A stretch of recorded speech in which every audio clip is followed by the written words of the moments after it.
Hey Mustangs, welcome back to another episode of The Spill. It's Thursday, May 9th, 2019. I'm your host, Ashlyn Occhiona, and I'm here with Kristen Anderson. On this episode of The Spill, we'll be reporting on a misprint, a hero, and an arrest. Stay tuned for the latest.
In world news, the Reserve Bank of Australia spelled responsibility as responsibly on millions of new $50 notes.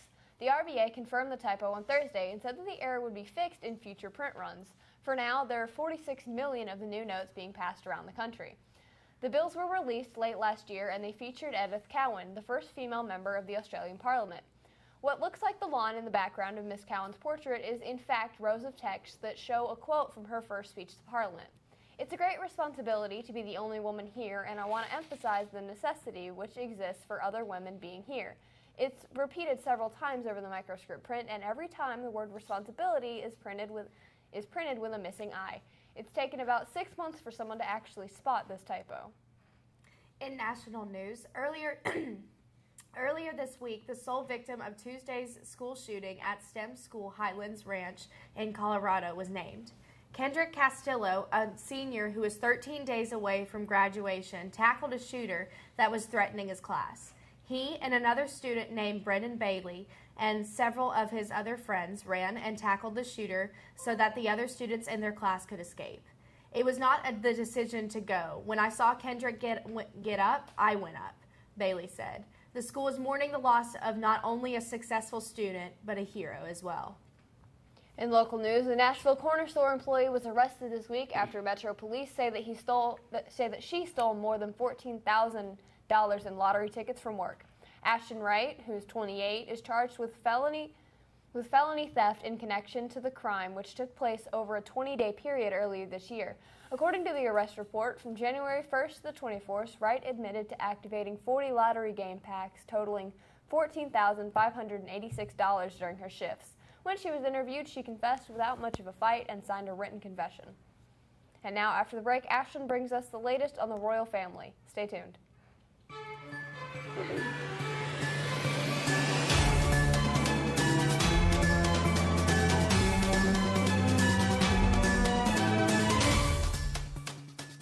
For your top story today, yesterday Prince Harry and Meghan Markle announced the name of their newest addition to the royal family. The name Prince Archie Harrison Mountbatten Windsor was announced officially on the royal family certified Instagram account. The traditional way to name a child in the royal family is to honor the ones before them. So bookmakers of the royal family had suggested names such as Arthur, Edward, and Philip for the new baby boy. Instead of a traditional royal name, they chose the name that they loved, said CNN's royal correspondent Max Foster. What they are very much doing is reflecting their generation. They are not looking to history, they are looking to now. And the now for them is that precious baby boy. That's all for your news today. Now for your Walker Valley announcements.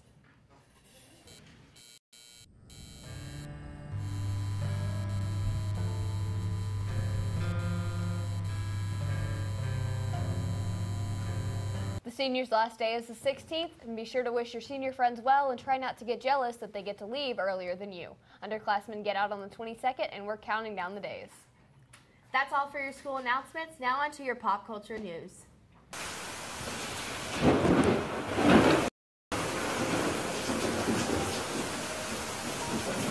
Hey Mustangs, I'm Chris. And I'm Ashley. Today is Thursday, May 9th, 2019.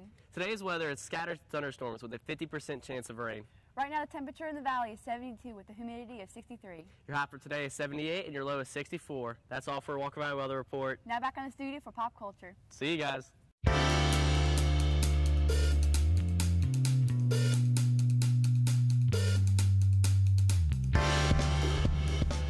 What's up, Walker Valley? I'm Madison. And I'm Brittany. And we're here to give you the latest pop culture news. Tool has finally confirmed the release date for the new Untitled album we've been waiting for. The album comes out August 30, 2019. If you haven't already seen Extremely Wicked, Shockingly Evil and Vile, it is out on Netflix and tells the terrifying story of Ted Bundy's murder trials, starring Zac Efron as Ted Bundy. Marvel has announced the release dates for their next 8 movies.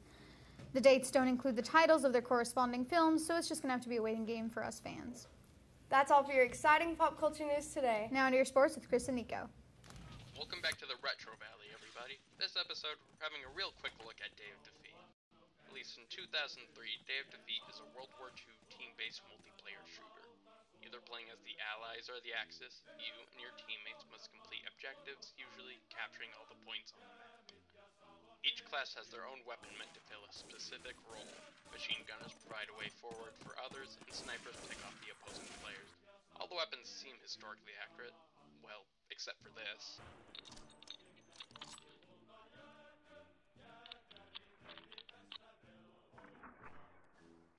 The game is really fun to play. You can actually find a server with people. That's the game's biggest flaw. It's not even the game's fault.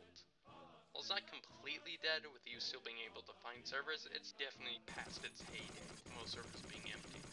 Still, it's a pretty fun time when you can find a game.